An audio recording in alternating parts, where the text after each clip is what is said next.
आप देख रहे हैं इंडिया टाउन न्यूज भारत की बात। नमस्कार, जय जोहार। आप देख रहे हैं इंडिया टाउन न्यूज भारत की बात और मैं हूं आपके साथ सुधीर मिश्रा। स्वागत है आपका हमारे खास बुलेटिन राजधानी सरकारधानी में, जहां हम आपको राजधानी सरकारधानी की खबरों से रूबरू कराएंगे। तो चलिए बुलेटिन की शुरुआत करते हैं, लेकिन उससे पहले एक नजर आज की हेडलाइंस पर। रायपुर नगर निगम में पार्षद को मिली अनुकंपा नियुक्ति, जनप्रतिनिधि को सरकारी नौकरी पर कांग्रेस ने उठाए सवाल।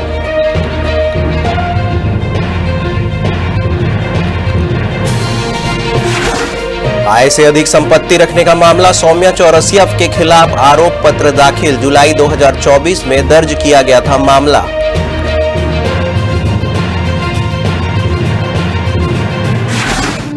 छत्तीसगढ़ में एक और सरकारी छुट्टी, इस दिन बंद रहेंगे स्कूल कॉलेज समेत सभी सरकारी दफ्तर, सरकार ने जारी किया आदेश।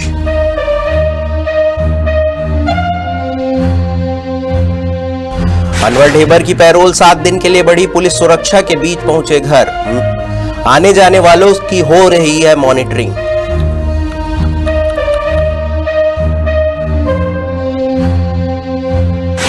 सेमरा गांव में दिवाली की अनोखी परंपरा, रोशनी का पर्व पर डर की छाव में सदियों पुरानी मान्यता, जिसमें छिपा है डर।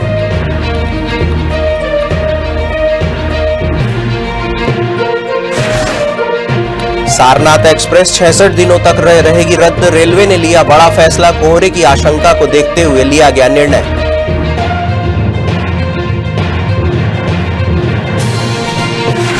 छत्तीसगढ़ बीजेपी के नेताओं की बिहार चुनाव में लगी ड्यूटी, एमपी बृजमोहन अग्रवाल पहुंचेंगे पटना, एनडीए की सरकार बनने का किया दावा।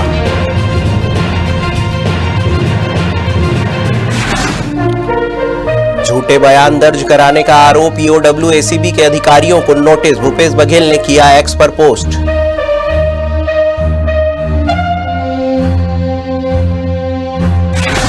सहयोग केंद्र में डिप्टी सीएम ने सुनी समस्याएं, 300 मामलों का किया समाधान, अधिकारियों को कार्रवाई के दिए दिशा निर्देश।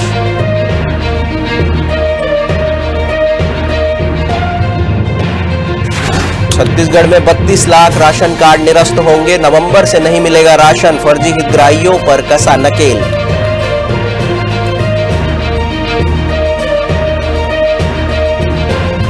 तो चलिए बुलेटिन की शुरुआत करते हैं राजधानी रायपुर की खबरों से। छत्तीसगढ़ कांग्रेस ने रायपुर नगर निगम के पार्षद कैलाश बेहरा को भृत्य की नौकरी दिए जाने का मामला उठाया है। प्रदेश कांग्रेस अध्यक्ष दीपक बैज ने कहा है कि विष्णु के सामान्य प्रशासन एवं नगरीय निकाय विभाग ने अनोखा कारनामा कर दिखाया है। रायपुर नगर निगम के भाजपा पार्षद को अनुकंपा नियुक्ति के रूप में भृत्य के पद पर नियुक्ति दे दी गई है। यह नियुक्ति उनके मां की मृत्यु के बाद दी गई है। किसी जनप्रतिनिधि को नियमतः सरकारी नौकरी नहीं दी जा सकती है।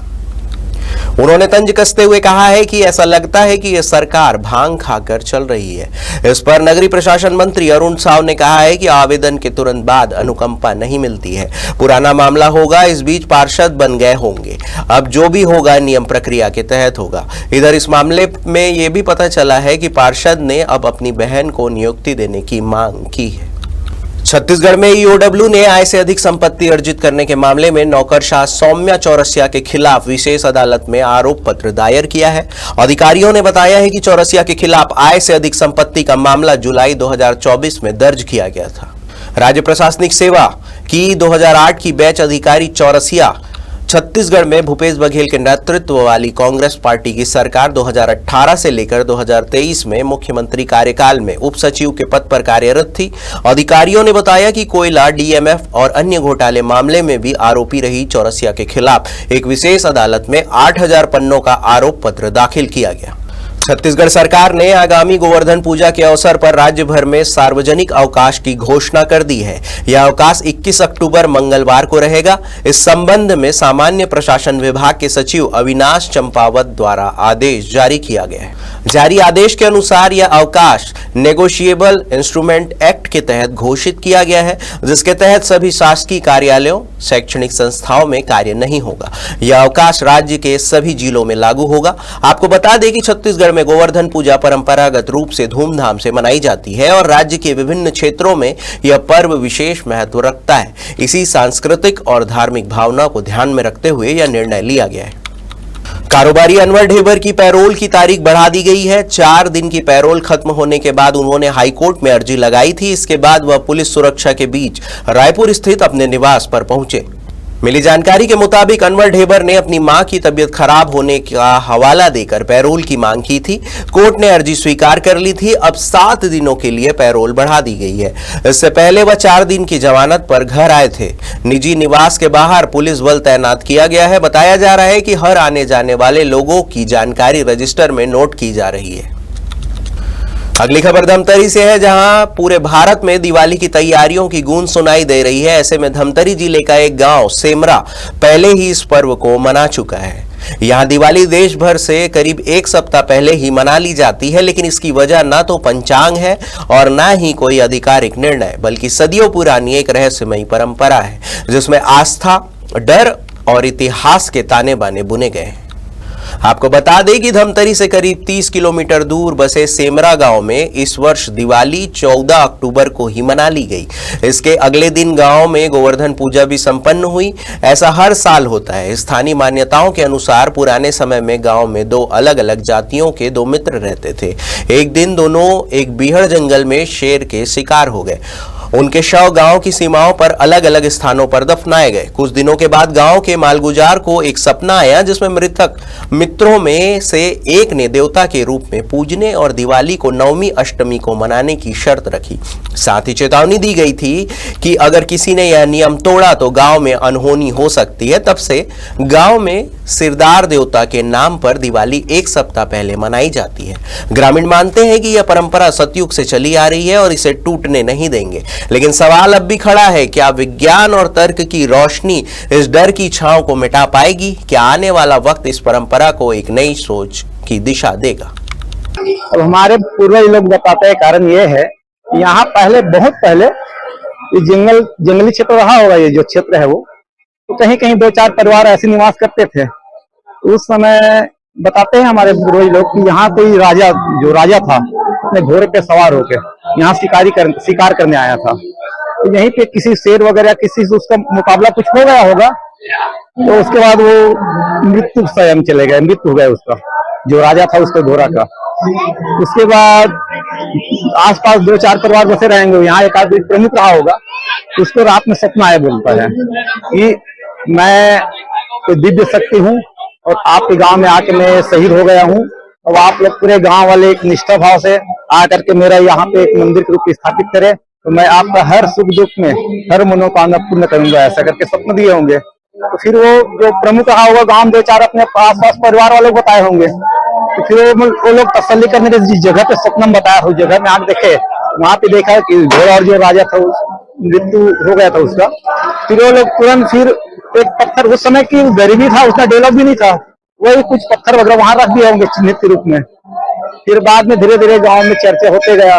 फिर आसपास वाले रहा होगा परिवार वालों को देखने, ऐसे पहले की बात है ये। लेकिन हम लोग जब से एक पीढ़ी देख रहे हैं तब से, अभी मंदिर ज्यादा दिन नहीं हुआ है, अभी 15-20 साल हुआ है जो मंदिर का निर्माण हुआ है। वो पहले ऐसी झोपड़पट्टी में था और ये जो अभी वर्तमान जो दिख रहा है वो अभी पिछले साल ही निर्माण हुआ है। सपना दिया गाँव वाले को कि गाँव में 5-4 जाति के थे, देवांगन, सिन्हा है ना, गौड़, रावत है ना, यादव।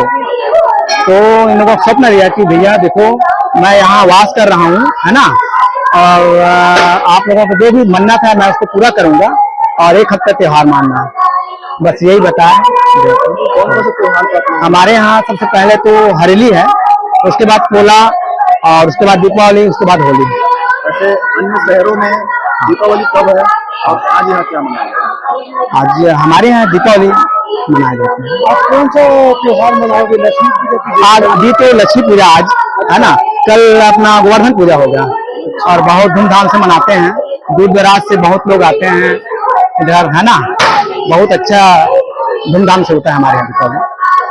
वक्त हो चला है एक छोटे से ब्रेक का। बने रहिए इंडिया टाउन न्यूज के साथ। मिलिए सबसे बड़ी खबर से, छोटे शहर की बड़ी कहानियां। हमने वो देखा जो अनकहा है। अब खबर आपकी उंगलियों पर, खबरों से परे। हर खबर पर हमारा नजरिया। इंडिया टाउन न्यूज, भारत की बात। ब्रेक के बाद आपका स्वागत है। रेलवे ने कोहरे की आशंका के कारण सारनाथ एक्सप्रेस को 3 माह में 66 दिन रद्द करने की घोषणा की है। ठंड के दौरान कोहरे की आशंका को देखते हुए यह निर्णय लिया गया है। सारनाथ एक्सप्रेस 1 दिसंबर से 15 फरवरी के बीच विभिन्न तारीखों में दोनों दिशाओं की ट्रेन रद्द रहेगी। इसमें प्रयागराज जाने वाले यात्रियों की परेशानी बढ़ जाएगी। प्रयागराज, बनारस और छपरा जाने वाली प्रमुख ट्रेनें दुर्ग छपरा, दुर्ग सारनाथ एक्सप्रेस से यात्री आने वाले दिनों में परेशान होंगे। रेलवे द्वारा निर्धारित तिथियों के अलावा अन्य दिनों में भी यह ट्रेन अपने पूर्व निर्धारित समय सारणी अनुसार यथावत चलेगी। बिहार विधानसभा चुनाव का बिगुल बजने के बाद भारतीय जनता पार्टी ने अपने दिग्गज नेताओं की चुनावी ड्यूटी लगा दी है। मुख्यमंत्री, उप मुख्यमंत्री, सांसद और पदाधिकारियों को जिम्मेदारी दी गई है।